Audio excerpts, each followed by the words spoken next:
Hello again. Now the main stories from ITV News London. Barts Health has been named as one of the NHS trusts that's treating the most COVID-19 patients across the whole country. Barts, which runs the Royal London among others, has appeared second in a list of England's busiest hospitals, with 824 infected patients currently being treated there for the virus. Numbers across London remain high. 7,811 people with the virus were occupying beds in the capital yesterday, a small drop of 29 from the previous day.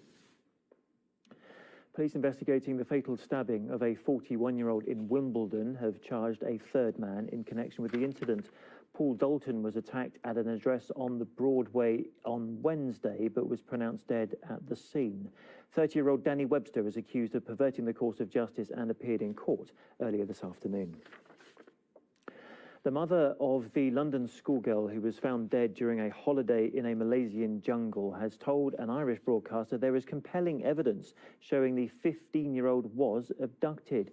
The body of Nora Quarin was discovered 9 days after she went missing from her resort in October in 2019.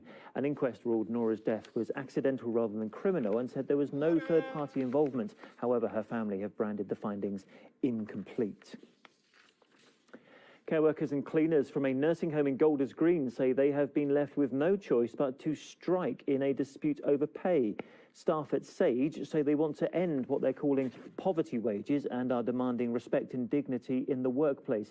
But unlike usual walkouts, this one was held online. Anna Geary reports.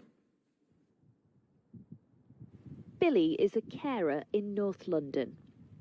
He earns £9.60 an hour, which he describes as poverty pay. This weekend, alongside colleagues and cleaning staff from the Sage nursing home in Golders Green, he is on strike, calling for a better wage. Every month is kind of nerve-wracking. You have to be all the time on your machine calculating. If I spend too much money here, I can't spend too much money there. If I pay something here, I have to cut the cost to save to another thing or borrow money. So if I'm sick, I have to hide it, come to work, or use my annual leave to cover my sick pay. And by doing that, I put my colleague, my elderly people, anybody around me, my family at risk. The home that Billy works for supports the frail and elderly of the Jewish community. Staff there want the owners to pay them £12 per hour, as well as equal sick pay and annual leave with NHS workers in similar roles. They've attracted particular support from the Green Party. So I think this case is really a line in the sand in terms of if they win this, which I really believe they can, then I imagine that all across the UK will be looking at better rights for frontline workers and care workers in particular. And I think that's so important. I think if 2020 has taught us nothing else, it should have taught us the importance of family, the importance of community, and how do we treat the people who are looking after our elderly, our vulnerable. Those managing this care home say that the pay is in line with others. They also say that since it's a charitable organisation which relies on donations, that meeting workers' demands would be unrealistic and could lead to the closure of the care home. An outcome nobody wants. Staff will hold another virtual strike tomorrow. They hope their actions will bring about the financial recognition that many have long been waiting for. Anna Geary, ITV News. OK, time now for this afternoon's sport.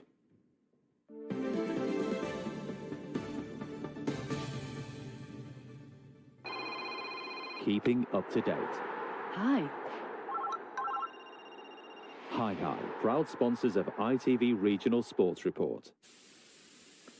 And West Ham are up to 8th in the Premier League after defeating Burnley 1-0 earlier this afternoon. Michael Antonio managed to score his first goal since October at the London Stadium. However, players have since been criticised for not adhering to the goal celebrations protocol. Elsewhere, Fulham have just kicked off the game against Chelsea at Craven Cottage. It's currently goalless in that match.